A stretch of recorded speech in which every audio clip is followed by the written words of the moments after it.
Welcome back to Off the Bench, all around the country. Time to find a winner, time to trade, to buy, to back, to lay. Our man who has just spotted recently dancing with Jerry Halliwell in London. We'll get back to that in a moment. His name's Hugh Taggart from Betfair.com. G'day, Hugh. You've got a lot of spies out in town.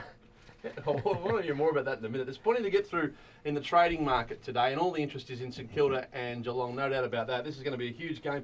You can back Geelong at around $1.61 on Betfair. Not a bad price either, $1.61. I think we spoke earlier this morning, Hutchie, and said that the Saints might be value at $2.60. They're $2.58 out at $2.60. I know our friends at Luxbet have gone $2.45, the Saints, so not a hell of a lot of value over there. If you want to back them at Betfair, $2.58 out to $2.60, and the Cats $1.60. The Cats and Saints has been heavily traded. You can lay the Saints to at around $2.64. Huge intrigue in this round of football. There's a few outsiders with genuine chances. Port Adelaide look a really good option at $2.46. And hey, look at the Melbourne game, $2.04, maybe even as high as $2.10. The Demons, outsiders against the West Coast Eagles.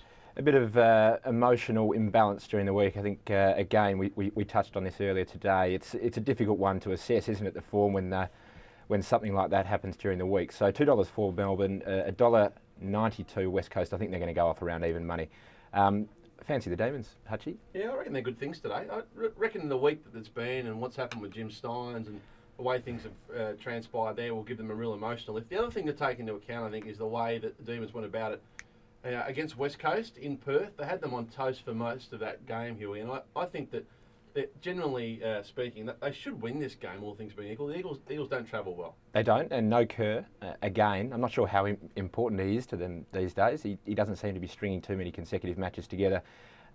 Look, very difficult, but you know, at the money we've got here, $2.04 Melbourne. Yep, the Demons for me. Richmond outsiders against the Crows, you wouldn't think they're much chance. One with a real genuine option as an outsider this weekend is North Melbourne.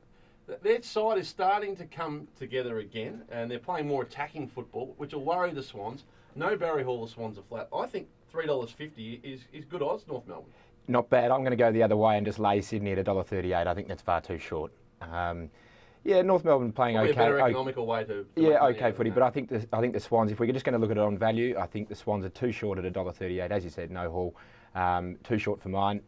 And I think there's value elsewhere too, Hutchie. The premiership betting's interesting. $2.20 Geelong, which will change drastically one way or another tomorrow. Whatever happens tomorrow, the premiership market will adjust. If you like Geelong to win the flag and you think they'll win tomorrow, I suspect that today's a good time to buy Geelong. I think so as well. But I do think if St Kilda are going to beat Geelong this year, they're going to beat them tomorrow. So you hold your nerve as Geelong fans. Perhaps. I mean, look, I still rate Geelong on top here. And if it was, you know, I think we're $1.60 Geelong. Yeah, look, I'm a little bit biased when it comes to the Cats, though, Hutchie. So I agree with you. $2.20 in the premiership market. Back it now. If they do win tomorrow, they're probably into around $1.80, $1.90. Roger Federer is unbackable at Wimbledon, and probably you can't lay him either. I wouldn't think it. But having said that, if you do like Andy Roddick, who has made the final, many thought Murray would, and all of England hoped he would. Then you're going to get $7 north of $7. It's probably bank interest, I would think, if you get 15 cents on Betfair. It's funny. It's funny when you go over there and all the Poms start barracking for a Scot. They absolutely despise the Scots, and then all of a sudden, come Wimbledon time, they're all on Murray's bandwagon. Now, who do you like in the boat race? What, Oxford, Cambridge? No, Venus and Serena, because it'll be a predetermined result. The Williams brothers. Family will be on it. $1.66 Venus, $2.48 Serena. I fancy Venus here. She's Who got won an last incredible.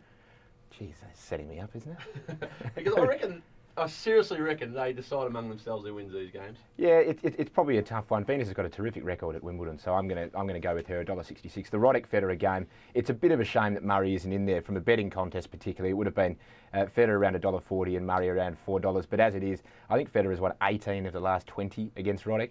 He's $1.15. Roddick's $7.20. Mind you, Roddick's been backed at $60. In the outright winners market here, into $7.20. Traders delight. They've been backing him at a high price, and they'll be laying off, I would imagine, right now. Bet of the weekend for mine is the Kangaroos, and the lay of the weekend is Brisbane Lions. If you can lay them at $1.68, $1.70, you'll take some money off some other punters today. Yeah, perhaps. And the best bet of the week for me is the Dogs at $1.45 to beat the Hawks at $3.15. And Hugh, before you go, Jerry Halliwell, were you really dancing with her on a dance floor? I just spun her once to It's Raining Men. Would you believe? It's raining. Would What you are believe? we dealing with here? Was it look, the Jazzler and Natalie and Brulier and a few others. It was a lot of fun. I'll just catch those names you dropped there, Huey. No, they're on the floor.